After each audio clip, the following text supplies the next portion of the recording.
renyika. Saka zvakanditorera nguva ndichizoona izvi. Inini amwene wangu wakarambana na baba.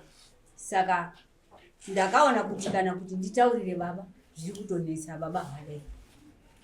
Saka zvadaro inini ndakazofunga kutama. Ndibva ndaenda kotsvaga minda. Ndatsvaga munda wangu. Ndakaita makore 3 ndakagara zvakanaka. Nemurume wangu. Saka murume wangu akazodaidzwa na baba wangu inini kuSouth Africa kuti uya kubasa. Aibva aenda. Ndaita makore 3 aya ndakazoona ndakarara. Papinda munhu nemurume. Umba yakavhurika yega. Murume uyu akasvika kubata dhofu remhuri. Kukanzi muri kunoku. Inini ndaita makore 3 ndiri kukutsvagai. Ndichikushayaiwa kuti muripi. Ndoko ndakabvunza kuti ndimi ani? Kukanzi haundizivi here inini. Ndini Engiri. Ndakaurayiwa naChidiki. Ndakanzi ndinogara muno. Ndini Engiri. Ehe. Ndakanzi ndinogara muno. naChidiki ni baba wako. Ehe. Ndikati inzi unogara muno chikaindi. Saka zvinhu zvakatanga kundinesa. Murume wangu akasvika pakushaika. Handichina nemurume bazvindiri baba. Ngozi iri kungouya bedzi kumba kwangu. Ava baba vakada kuti wauyewo pamba pangu. Wanopinda nemudangare ng'ombe kuvakacha, matanga ese ng'ombe kutikuitira kuti 1 2 3 kwauzobuda kukichena. Ndiba ndazvishaya kuti chikaindi. Haye ndine nzira ba ndekugeti. Wanopinda nemudangare ng'ombe kugadha matanga angu ari shoma. Aibva azouya kumba manje. Auya kumba manje inini ndenge ndakawana. Wana ndiwo anozotaura naye. Waibva kuti mai hawapo. Asi ndenge ndakadongora nepawindo. Baba uri kupinda ngepageti ngemudanga. Right. Upenyu wakatanga kundinesa. Mwana wangu unachina nemuoko. Musi wakafa mukadzi wake ndio musi wakadimurwa mwana wachi. Muoko. Musi wafa mukadzi wake ndio pondakaroerwa ngechipupuri pasi. Ndaita 4 days ndisingamuki. Nibuye 1 week 4 days ndisingagondita. Ndiri kwangu kwasha uko, kwasha wati timbotore mai. Saka upenyu hwacho hwaramba hwakandiomera. Zvakadaro ndiri kuona ng'ombe yangu inini ndine mukono wangu. Takatsvaga mukono newana kuti tiite danga redu risimukire zvakanaka. Asi pangouya chimujana chiri kuuya kuti tiri kuda ng'ombe dzekutenga. Chibva chaenda koamwa chimukono chisakasurura maba chibva chaamwa bhuru remombe. Ndibva ndazvishaya kuti wakomana. Upenyu hwacho ndinosheripiwa hwakadai. Ndatenga motikari yangu. Mari haikurisika na mari motikari yacho. Iye wakauya nebhuku wasangana nemwana kuti because baba chiuya tende nemotikari. Ndobva asiya bhuku mumotikari. Rakanyorwa mazita evanhu vese kwachiteka. Mwana uyu wakaonawo zita rake ririmo nemukadzi wake. Saka mwana akabva batwa ngeshungu kubva kopisa bhuku riya pamoto. Wanhu wakafa wese wakatikwa. Wapenyu waripo. Saka mwana akabatwa neshungu akapisa bhuku. Ndokundifonera foni ndiri kuchiwesha. Zvikanzi mama taozona bhuku riya maitaura. Ndikati zvakanaka mwanangu iwitness yakanaka chichengetedza bhuku. Nini ndikaita alright ndiri kudini. Kazi ndatoripisa pamoto ndati sacha ndigara mugeheni. Zvino mwana wapisire izvo.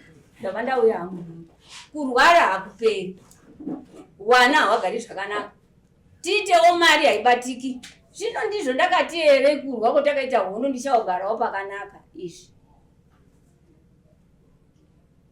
Zvekuona upenyu hwakadai. Motikari yakabva yabheuka nemwana kupera kwekusangana nebhuku riya. Mwana arikuda kubva afirapo. Asi mwana wakabuda asina kana kucheka. Asi motikari ndiye yakapaka. Saka ndakawedza kuti ndinozvifambisawo sei zvinhu zvakadai izvi. Ndakasvika kwaMambo neGomo kuShozi. Mambo neGomo ndiye akati munogara kupi? Ndikati ndinogara Rusaka.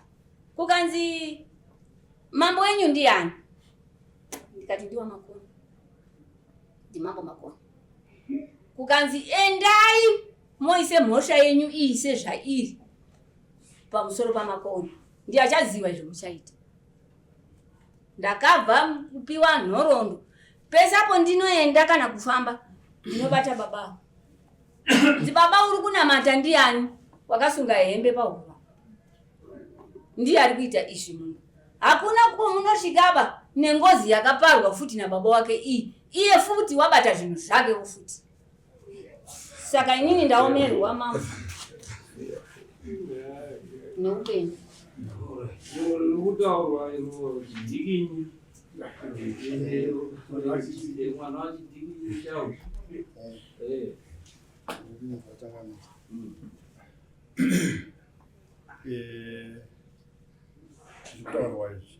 zviri kutaurwa izvi Changamire zvizhinji zvacho handizvizivi. Regai ndirondedzere. Dai kuri kuti kutambudzika kuri kuita maiguru wangu dai kuti vari kutambudzika maiguru wangu mudzinza rekwachiteka takati wandei vangadai vakawanawo kumwe kwavakati bamunini dai tambofamba, bamunini dai tambogadzira zviri kunetsa mumusha. Shoko iroro harina kubuda. Shoko riri kutaurwa rekuti baba wangu wakaponda munhu, inini handitozivi ndakanda zvarwa here kana handiri kwere, handina zvandinomboziva nyaya iyoyo. Kumba kwawo maiguru avo ndakazosvika pekuti handirambi ndichiendayo nekuda kwekuti hatiwirirani pakutaura. Imwe nguva vanoita welcome yakanaka, izvo tikasangana tinokwazisana, maiguru makadii, makadii bamuni, kuti vanditaurire kuti chiri kunetsa chii. Hapatauriki, hapataurwa. Changamire dai muri imimo mumusha mune varume varimo, tinounganidzana tonongedzana kuti ningizva iwewe ini zvandiri kuramba kuenda kudare remusha ndine zvandinoziva. Dare vemusha chaivo havasi kutombozviziva kuti maikuru vane dambudziko rinoda kuti musha tiungane nekuda kwekuti maikuru havana kutaura. Kumba kwavo maikuru ndinosvikayo ndiine rudo rwekuti zviri kuye mwana zvamuita zvakanaka. Mudanga mekuti ndinopinda mudanga ndibuda nekuti handidaro. Inini mutemo ndouziva nekuda kwekuti ndaifudzawo mombe. Kupinda mudanga memunhu chinobuda neuko hayi ndinomirawo kunze kwedanga. Muridzi wedanga ari kumba kwavo handingoendi pese pese nekuda kwekuti ndakanga ndatoona kuti inini ndiri kumanikidzira kuenda kuna maikuru. Saka zviri kutaurwa handirambi kuda pane anotorawo chiso changu ondisa kumberi oshandisa inini. Asi chirambire chekuti ndine chandakabata chekuti ndinodai ndinoipapa handina kumbobvira ndakadaro. Handina. hapana chekuti ndingataurira kuna chiremba mudzungu. Chiremba tinoona kuti murikupfekedzwa here zvibviswe chipfekedzo dare riperi. Next.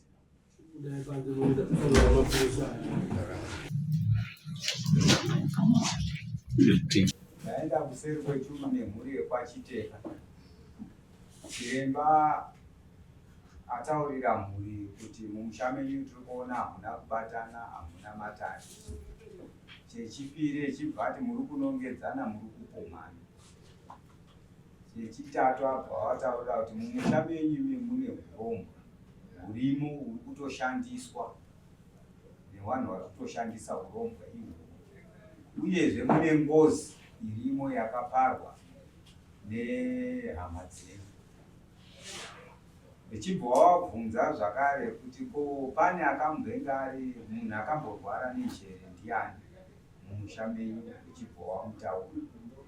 Vechibva vabvunzwa futi zvakare zvikanzi ko akambenge ari mudzidzisi akazorwara nenjere, vachibva wamutaura kuti ari chokwadi. Ko aiwaka bhiridha mumusha menyu ndiani ndipapa wamunini. Ndikanzi saka nyaya huru zvinhu zviri kukutambudza mumusha menyu, urongwa huri mumusha menyu. Mhuri yenyu vanasikana vari mumusha havarorwi, havasi kuroorwa. Wakati ichokwadi chokwadi. Saka chiremba ati ndinoda kuti zvinhu zvibviswe mumusha imomo.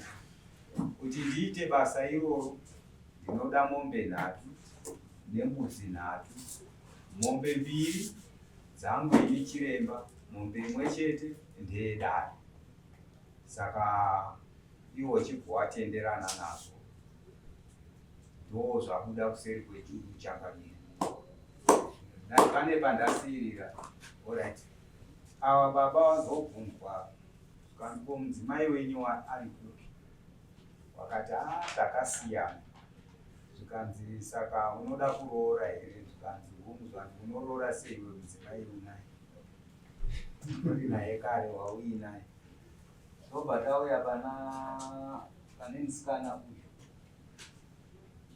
abva atonzi pane murume wautori naye da kuti ukoroorwe. Saka hanzi zvinhu izvozvo urongwa ruri mumusha ndo zviri kuita basa iroro. Pane pandasirira here vabereki? Baba Oya kunzema ndimo apa mubatana nemidziyo yenyu umoya ouya rino dare rigadzire. Ndiri kukumbira mambo kuti timbonoronge nemhuri.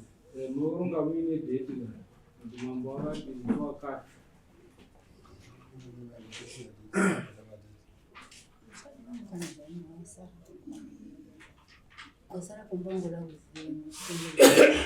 Mambo zvine madhesi nege Christmas. Tese zvatinoshira musi wa25. Iwo ndonotorongera musi wa25. Igari uri musi wa25. Ini muda dhesi ripi? Nguva yakadii? Tingape nguva yakadii toita muzimiri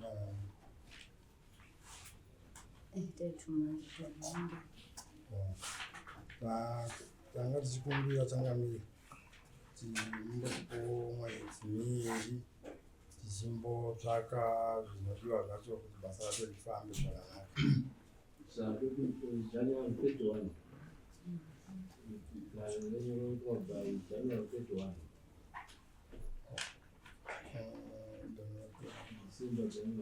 December tichikutanga. Tichikumbira kuti dai matiita 28 February. This is next.